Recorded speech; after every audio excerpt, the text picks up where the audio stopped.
मौजूद the पाथलो official YouTube channel की मके दिखी काम नोचरी विरसी बॉयज हॉस्टल अनिशुब तंका साडू तोले मनुंग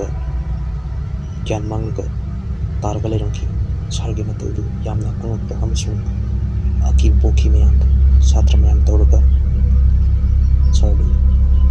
उम्द पुसली फजना पोता हलगा मतुंग ज्ञान लाई सर नेहा लेरगा पुंग निपान नु तासलकबा अदुवाई छात्र सिंगी पेरेंट्सिंग मखोय बुलौबा लाकनारे मयाम दो लोइना मथंग मथंग पुचा योमदुना चनखरे अदुबु पारी अमसुंग निथेमदी साडू मथंता लेहगनि खनबदा याम थवाई नुंगाइरमदे जुमदा यामना चनिंगलबसु मखोयगी सारगे खलगा नुंगाइतबा फौरमी पारीना मखोयगी सारगे मनक चंगना पारीना सर सारसु हक्चांग ngамदबा माले जुमदा मतम खरा लेबना फरोद्र सर ए यानीदा चलो चलो फजना ज्ञान ताना लेको मथंग लापदा अमा थेंगना तारेने को दे नोसिना गलो को पारी सरगी वादे तादा होय सर हरमलगा पारीसु युमचना खलने निंथेम अमसुं पारीसु जुमदा चतखे तुमा हौख्रे मथंगी थंगना निमित्ता नोंगामना कनता साडू हेयंग युमदा चलगा मतम खरा सुती ओरी कांसिदा खरा चलौकी युमगी मिसु उदबा कुई मरुवेना खुशादसु चही अमा फारे थेंगदबा अंगांग लमहेंबा मयामसे सेनरी कांदा युमदगा चटपा अमता फंगदे हेयंगी सोइदना युमदा चटलगिना सरगी वखलदो खलमना पंजाबीदा कॉल लाई कॉल सरगी गर्लफ्रेंड गिरी सर हेलो ताब्रो ताई तमोचा नंग हेयंग युमदा लाकनी हाइदो लाक्तुरो सेंगे सरना माने लमनागा लापने तोयना लापसु फंगदे अंगांग मयाम सुती विदि कांसिदा मतम खरा युमदा लेगे तौगन तमोचा अदुति नंग लापदा आइगी कदी लेरक्तुबा सरना कोई लेरो हाइनो नंगे पांबा अमा हे लेरलु एकिन कीचल फजबा अमा लेरबो याम नुसिबानो खलगा असुमना वरी सारी तंजासिदा खंगौदना खोलम ताबगुम तौरी साडू वरी सना सनाना सुम तारमी अदुबु मकोलदु सुम नक्सिलकदुंगा तोरई मबुकनिंदा चिंगबा अमदि पोई तोमता लेबा ओइबना कीबसु फावी सरना ताब्रो हेलो आई फोन थमलगे तुम नंसु हेंगन लाके दुगा थेंगरसी सरगी गर्लफ्रेंड होय होय तमचा लुना हरगा फोन थमको सरदु मागी गर्लफ्रेंड हरदी पाखलनी मा तुम्बा यारोय खनबना हाइदोकीद्रे अदुबु तोमता वखल जाजा खलगले मखोलदु सुम सुम नक्सिलगा हॉस्टल की गेट अदवाइदा तारई नोंसु कन्ना चुरमबदु तपथरई सरदु पुंगदा चिंगनवा सुम लैदु सरुक जिंगददी जिंगुरगेना मागी रूमदगी थोंदु तपना हांथोरई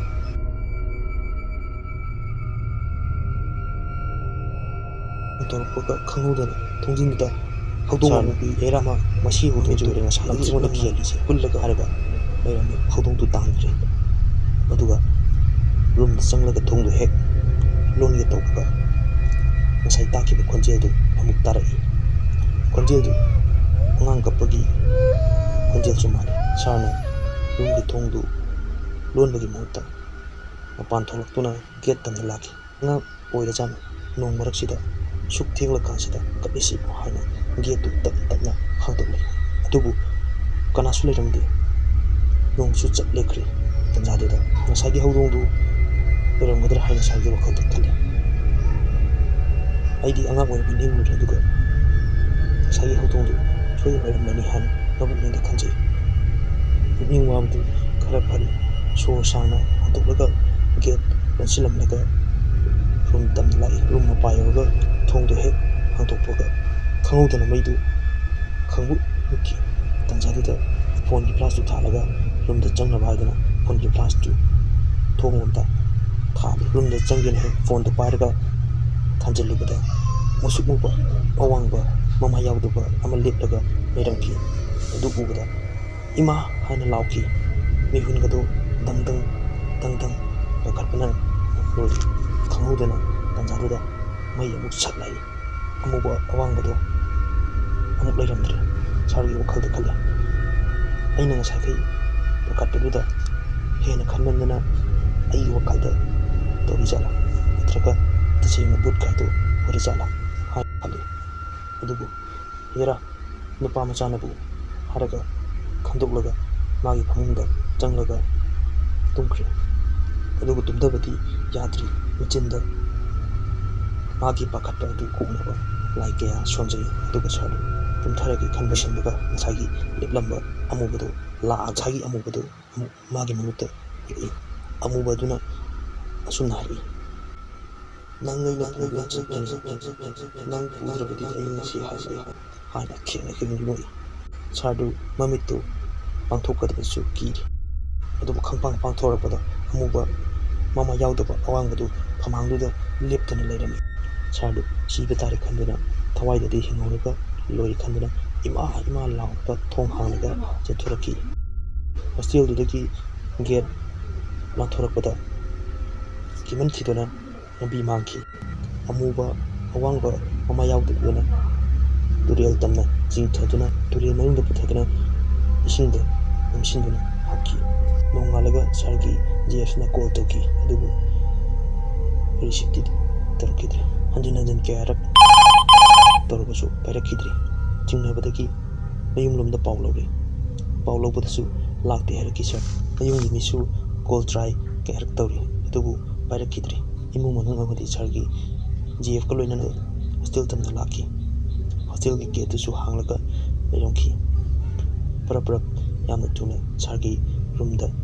ꯆꯪꯂꯨꯕꯗꯁꯨ ꯁꯥꯔꯗꯨ ꯂꯩꯔꯝꯗ꯭ꯔꯦ ꯃꯌꯥꯝ ꯆꯪꯗꯨꯅ ꯀꯣꯏꯊꯤ ꯊꯤꯔꯦ ꯑꯗꯨꯁꯨ ꯐꯪꯕ ꯀꯧꯕꯗꯤ ꯂꯩꯇꯦ ꯅꯨꯃꯤꯠ ꯅꯤꯅꯤ ꯍꯨꯝꯅꯤ ꯁꯨꯖꯤꯜꯂꯛꯑꯦ ꯐꯪꯗ꯭ꯔꯦ ꯁꯥꯔ ꯃꯥꯡꯕꯒꯤ ꯄꯥꯎꯗꯨ ꯍꯣꯁꯇꯦꯜꯗꯨꯗ ꯂꯩꯔꯝꯕ ꯁꯥꯇ꯭ꯔꯁꯤꯡ ꯃꯃꯥ ꯃꯄꯥ ꯂꯣꯏꯅ ꯇꯥꯔꯦ ꯅꯤꯡꯊꯦꯝ ꯄꯥꯔꯤ ꯑꯃꯗꯤ ꯔꯥꯍꯨꯜꯗꯤ ꯗꯨꯀꯥꯟ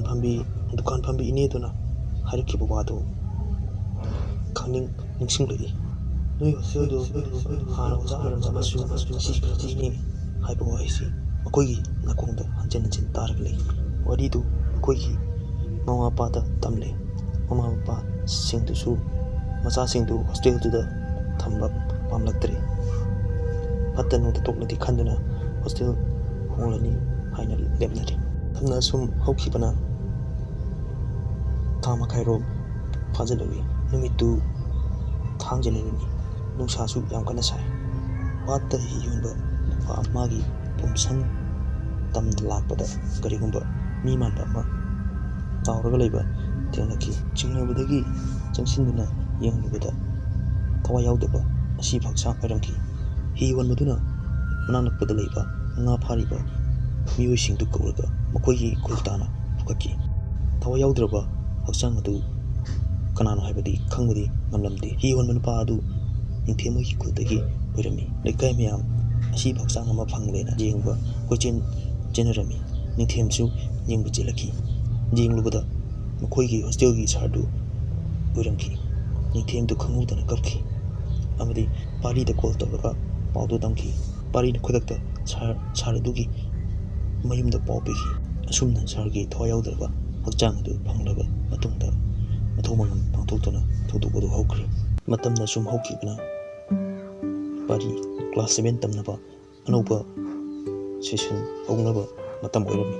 ꯃꯈꯣꯏꯒꯤ ꯃꯃꯥꯟꯅꯕꯁꯤꯡꯁꯨ ꯄꯨꯟꯅ ꯇꯝꯃꯤꯟꯅꯁꯦꯅ ꯑꯇꯣꯞꯄ ꯁ꯭ꯀꯨꯜ ꯑꯃꯗ ꯑꯦꯗꯃꯤꯁꯟ ꯇꯧꯗꯨꯅ ꯇꯝꯈꯤ ꯃꯥꯒ ꯍꯥꯟꯅ ꯂꯩꯃꯤꯟꯅꯔꯝꯕ ꯃꯃꯥꯟꯅꯕꯁꯤꯡꯗꯤ ꯍꯣꯁꯇꯦꯜꯗ ꯑꯃꯠꯇ ꯂꯩꯇ꯭ꯔꯤ ꯌꯨꯝꯗꯒꯤ ꯑꯣꯏꯅ ꯀꯥꯔꯤ ꯄꯥꯔꯤꯗꯤ ꯃꯈꯣꯏꯒꯤ ꯃꯃꯥ ꯃꯄꯥꯅ ꯑꯅꯧꯕ ꯇꯝꯂꯤꯕ ꯁ꯭ꯀꯨꯜ ꯑꯗꯨꯒꯤ ꯍꯣꯁꯇꯦꯜꯗ ꯊꯝꯈꯤ ꯅꯨꯃꯤꯠꯇꯨ ꯑꯍꯥꯟꯕ ꯍꯣꯁꯇꯦꯜꯗꯨꯗ ꯄꯥꯔꯤꯅ ꯂꯥꯛꯄ ꯅꯨꯃꯤꯠꯅꯤ ꯃꯃꯥ ꯃꯄꯥꯅ ꯃꯍꯥꯛꯄꯨ ꯊꯝꯂꯝꯂꯒ ꯆꯠꯈ꯭ꯔꯦ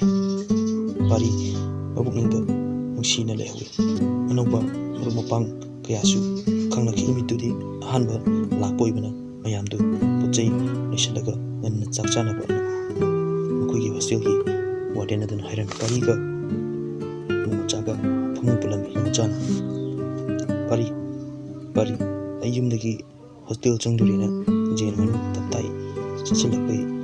yadre dukshi tole phauda jaminarusi mambasida itomta ki tawba pari sumali sibu hoi chalamu nang hana ai bag taki face wash ka tawega lotoraki mai tablaki chalamu nang hana mucha thuna la oko kindle su purga chalamagi as nimit tawa dangari kaya da kiri bano online ga do son dana man thadoira line sawni ko mucha sawru pai leiti chale jadre man joksin le har ga chaki mucha na chang liba